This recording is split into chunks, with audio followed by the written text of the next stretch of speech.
La Tunisie a enregistré ce mercredi l'interruption d'une cérémonie organisée pour le 4e anniversaire de la Révolution. Les proches de Tunisiens tués, 6 sont opposés. L'attentat du 7 janvier à Paris, revendiqué par Al-Qaïda ce mercredi. Des branches d'extrémistes saluent l'attaque de Charlie Hebdo.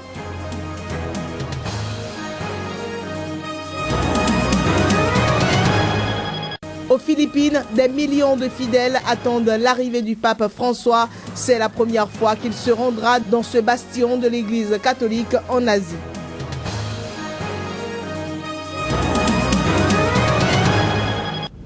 Mesdames et messieurs, bonsoir et bienvenue dans cette édition sur Sika, édition que nous démarrons par quelques nouvelles du Burkina Faso. Le gouvernement propose d'organiser simultanément le 20 septembre prochain les présidentielles et les législatives.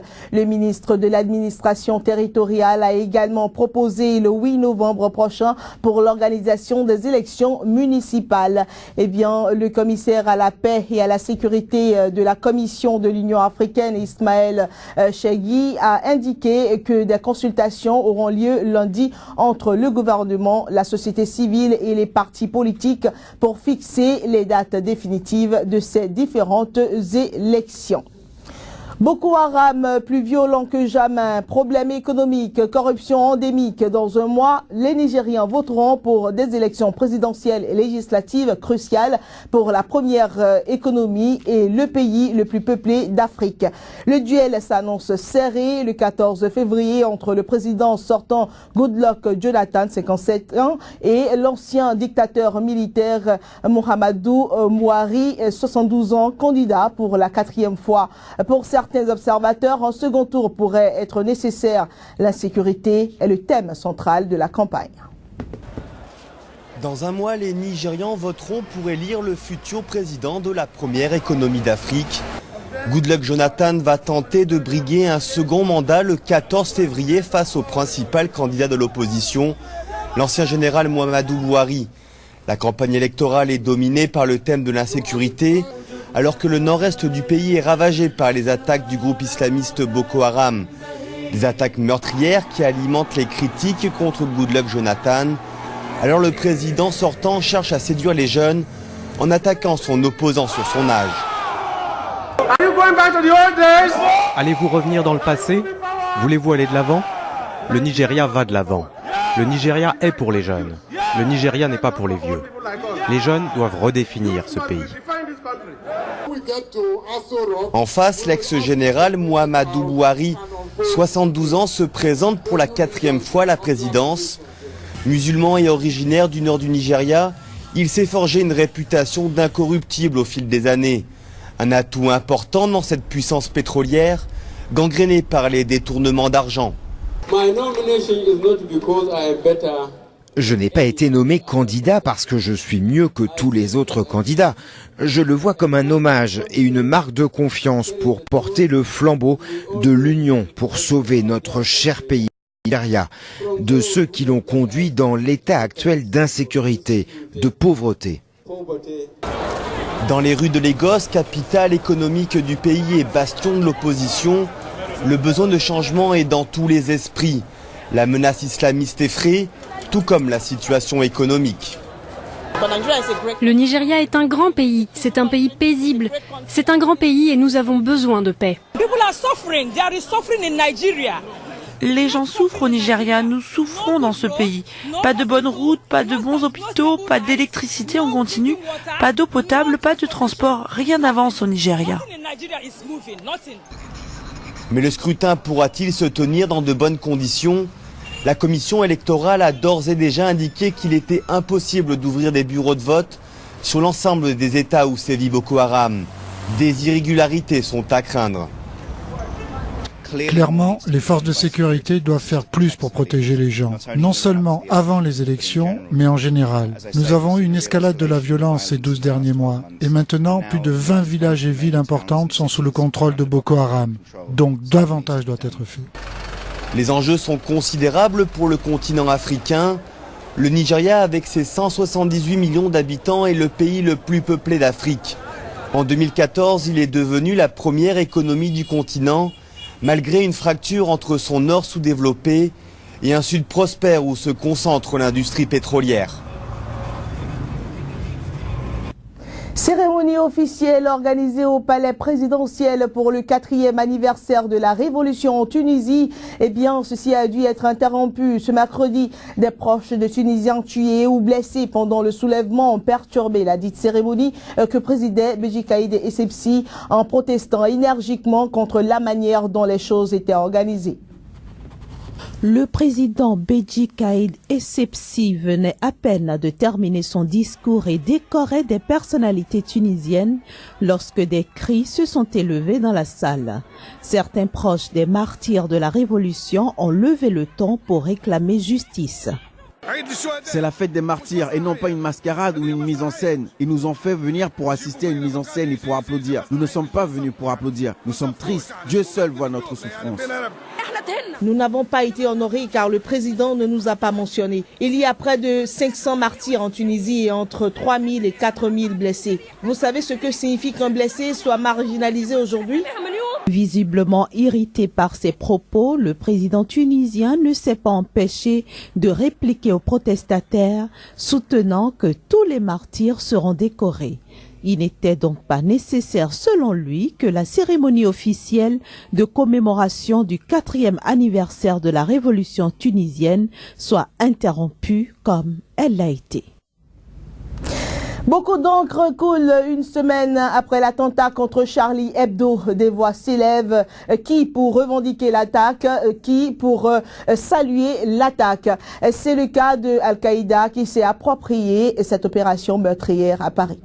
Al-Qaïda au Yémen a revendiqué ce mercredi l'attaque qui a décimé le 7 janvier la rédaction de Charlie Hebdo. Le groupe affirme avoir agi sur ordre de son chef, Ayman al-Zawahiri, dans le but de venger Mahomet, caricaturé par le journal satirique français. Dans la vidéo mise en ligne sur un site islamiste, l'un des dirigeants d'Al-Qaïda dans la péninsule arabique a déclaré, je cite, « Des héros ont été recrutés, ils ont agi, ils ont promis et sont passés à l'acte à la grande satisfaction des musulmans. » Nous tenons à préciser à l'intention de la nation musulmane que c'est nous qui avons choisi la cible, financé l'opération et recruté son chef. L'opération a été menée sur ordre de notre émir général Ayman al-Zawahiri et conformément à la volonté posthume d'Oussama al-Ben Laden. Ce dirigeant de la branche d'Al-Qaïda installée au Yémen faisait référence aux auteurs de l'attentat contre le journal français, les frères Kouachi, dont l'un s'était réclamé d'Aqpa, la branche la plus dangereuse d'Al-Qaïda, peu après l'attaque menée à Paris. Le test lu par ce dirigeant d'Aqpa était intitulé « Vengeance pour le prophète d'Allah, message à propos de l'attaque bénie de Paris ». Dans une précédente vidéo diffusée vendredi, un responsable religieux d'Aqpa avait menacé la France de nouvelles attaques. Des actions applaudies par plusieurs branches d'extrémistes dans le monde. Le chef du groupe Boko Haram qui sème la terreur au Nigeria et au Cameroun, Aboubakar Shekau, a été montré sur une vidéo ce mercredi, se félicitant d'un ton jubilatoire de l'attaque contre Charlie Hebdo.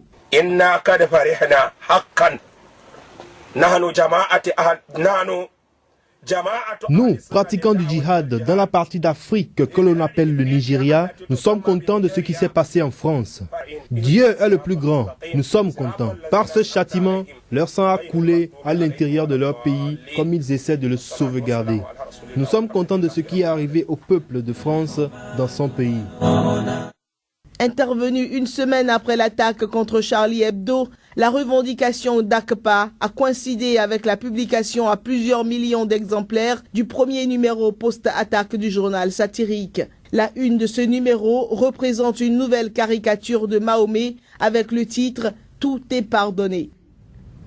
Jamais un journal n'a suscité autant d'engouement de par le monde. Le nouveau numéro de Charlie Hebdo sorti ce mercredi s'est épuisé en un temps record. Plusieurs personnes ont dû faire le rang avant même l'ouverture des kiosques pour se procurer le précieux numéro 1178 de l'hebdomadaire, avec Mahomet 1 à la une. Afin de faire face à la demande, ce numéro historique des survivants des attentats de la semaine dernière qui sont aujourd'hui revendiqués par Al-Qaïda au Yémen dans une vidéo, eh bien, ce numéro disait je serai finalement tiré à 5 millions d'exemplaires. Drôle de revanche, pourrait-on dire, pour ce journal dont les ventes étaient en berne. Intéressons-nous à présent au périple asiatique du souverain pontife. Le pape François effectue actuellement son deuxième voyage en Asie en 6 mois. Des millions de fidèles attendent impatiemment l'arrivée aux Philippines du pape François qui se rend pour la première fois dans ce bastion de l'Église catholique de l'Asie. Ferveur religieuse aux Philippines.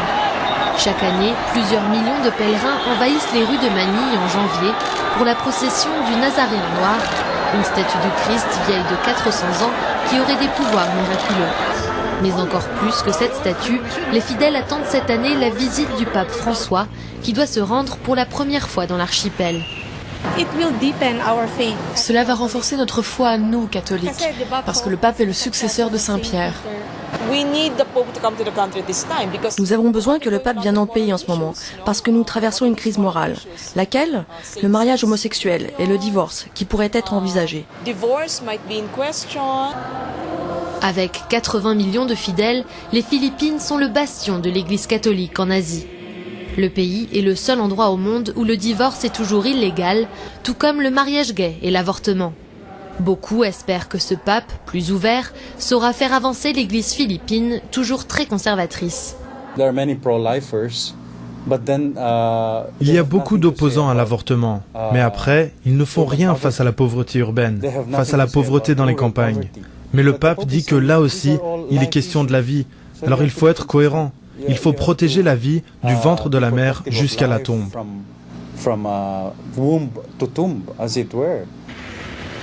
Le pape François, qui arrivera du Sri Lanka, doit se rendre à Tacloban, où un super typhon a fait plus de 7000 morts en novembre 2013. À Manille, il célébrera une messe à laquelle 6 millions de fidèles devraient assister. Nous sommes très pauvres.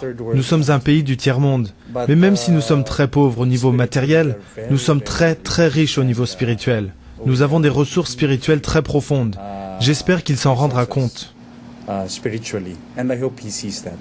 Après la Corée du Sud l'année dernière, il s'agit de la deuxième visite papale en Asie en l'espace de 6 mois.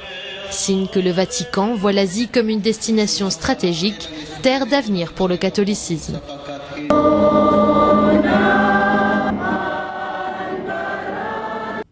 Place à présent à la revue de presse qui nous retrace les grands titres des journaux parus ce jour sur le continent africain. La revue de presse de ce mercredi nous amène d'abord au Bénin, où l'organisation très prochaine des élections continue de faire couler assez d'encre et de salive. Le Bénin risque d'aller aux prochaines élections législatives et communales avec l'imparfaite liste électorale contestée de 2011, signe la Nouvelle Tribune. Et pour cause, explique le journal sur son site, la Commission électorale nationale regrette de ne pouvoir recevoir la liste électorale informatisée provisoire que le COSLEPI, organe en charge de la correction de la liste électorale, s'est engagé à transmettre ce jeudi 15 janvier. La Sénat rejette la liste provisoire et la renvoie au COSLEPI, affiche Matin Libre en manchette. Pour l'Aurore, ce dernier développement de l'actualité rapproche davantage de l'organisation des élections de 2015 au Bénin de la solution extrême préconisée par la Cour constitutionnelle, c'est-à-dire recourir à la liste électorale de 2011. Mais l'opposition tire déjà la sonnette d'alarme et estime que le recours à la liste de 2011 emportera tout sur son passage. C'est du moins une déclaration du secrétaire général du parti Alternative Citoyenne que le quotidien béninois L'Expression placarde en manchette. Une situation de confusion générale du point de vue du quotidien Le Matinal qui se demande si la commission électorale qui refuse la liste électorale informatisée provisoire que le COSLEPI veut lui transmettre parle de la même chose que ce qui est évoqué par la Cour constitutionnelle dans sa dernière décision et qui, selon elle, doit être prête le 15 janvier prochain. Le Canard explique que la commission électorale parle de liste électorale actualisée qu'elle attend du COSLEPI au plus tard 8 jours après sa publication, pendant que la Cour constitutionnelle de son côté parle de liste électorale informatisée provisoire qu'elle demande au COSLEPI de publier dès le 16 janvier 2015. La confusion, poursuit le matinal, est plus ressentie lorsque la Cour autorise déjà à recourir à la liste de 2011 à défaut de la disponibilité de la liste actualisée qu'elle attend pour le 15 janvier. Loin de cette polémique à la béninoise, les quotidiens sénégalais de ce mercredi se sont intéressés à l'expulsion du jeune opposant gambien Sidia Bayo du territoire sénégalais. La Cour suprême expulse tchèque Sidia Bayo, Yaya Jammeh savoure une nouvelle victoire. Titre Réumi quotidien, rappelant que les avocats de l'opposant gambien, arrêtés à Dakar suite au putsch avorté contre le régime de Banjul, avaient saisi cette juridiction pour faire annuler la mesure d'expulsion prise par le ministre de l'Intérieur sénégalais. Selon Enquête Plus, Sidia Bayo a pris l'avion hier suite au rejet par la Cour suprême de l'annulation de son expulsion. Cheikh Sidia Bayo, refoulé hier à Paris, affiche l'as à sa une pendant que l'observateur estime que Bayo a été expédié. C'est la fin de cette édition. Merci de nous avoir reçus chez vous.